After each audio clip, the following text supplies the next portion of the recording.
नमस्कार दोस्तों, क्या आप जानते हैं कि आप अपने बैंक अकाउंट में ज्यादा से ज्यादा कितनी कैश डिपॉजिट कर सकते हैं? अगर नहीं जानते हैं तो यह वीडियो आपके लिए है। अगर आपने हमारी चैनल सब्सक्राइब नहीं की है तो प्लीज सब्सक्राइब कर दीजिए। थैंक यू दोस्तों, बात शुरू करने से पहले हम आपको एक चीज बताते हैं कि आज के डिजिटल युग में इनकम टैक्स डिपार्टमेंट को सारी इंफॉर्मेशन तुरंत मिल जाती है। क्यों? इसका कारण है आपने आधार कार्ड और पैन कार्ड लिंक किया हुआ है। दोस्तों, सेविंग बैंक अकाउंट में कैश डिपॉजिट करने की ज्यादा से ज्यादा कैश डिपॉजिट करने की लिमिट 10 लाख रुपया है। समझो आपने 10 लाख से ज्यादा एक साथ में डिपॉजिट कर दिया तो आपको इनकम टैक्स की नोटिस आ सकती है। अगर समझो आपने एक बार में नहीं किया लेकिन 1-1 लाख करके आपने 10 बार कैश डिपॉजिट किया तो भी आपको इनकम टैक्स की नोटिस आ सकती है, क्योंकि 10 लाख के ऊपर लिमिट चली गई, इसीलिए बैंक वाला तुरंत ही ये इंफॉर्मेशन पास ऑन कर देगा इनकम टैक्स डिपार्टमेंट को।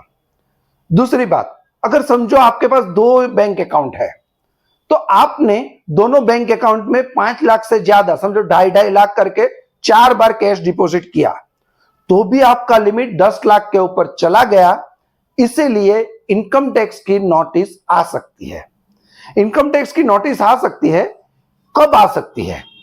दोस्तों, आपने इनकम टैक्स में 3 लाख रुपया इनकम बताई हुई है पर आप बैंक में 10 लाख से ज्यादा कैश डिपॉजिट कर रहे हो तो इनकम टैक्स वाला आपको बाकी की इनकम का सोर्स पूछ सकता है।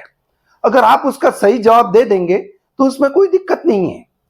कई बार क्या होता है कि आपका कोई रिलेटिव आउट ऑफ सिटी रहता है, वो आपको बोलता है कि भाई मैं आपके बैंक अकाउंट में इतने रुपए कैश डिपॉजिट कर देता हूं, 5 लाख रुपया, 6 लाख रुपया, उसको उठा के आप अपने इसको दे देना। दोस्तों, इसमें भी आप बुरी तरह फंस सकते हैं। और एक चीज है, समझो सिर्फ कैश डिपॉजिट करने की लिमिट ही 10 लाख रुपया है ऐसा नहीं है, कैश विड्रॉल की भी लिमिट 10 लाख रुपया है। अगर आपने अपने सेविंग बैंक अकाउंट से 10 लाख रुपए से ज्यादा का कैश विड्रॉल किया है तो भी इनकम टैक्स वाले की नोटिस आ सकती है।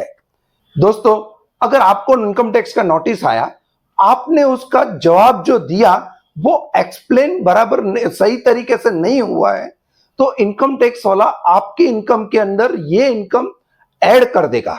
वो ऐड अनएक्सप्लेन्ड कैश क्रेडिट में कर देगा और आपको 60% तक, मतलब 60% तक टैक्स भरना आ सकता है।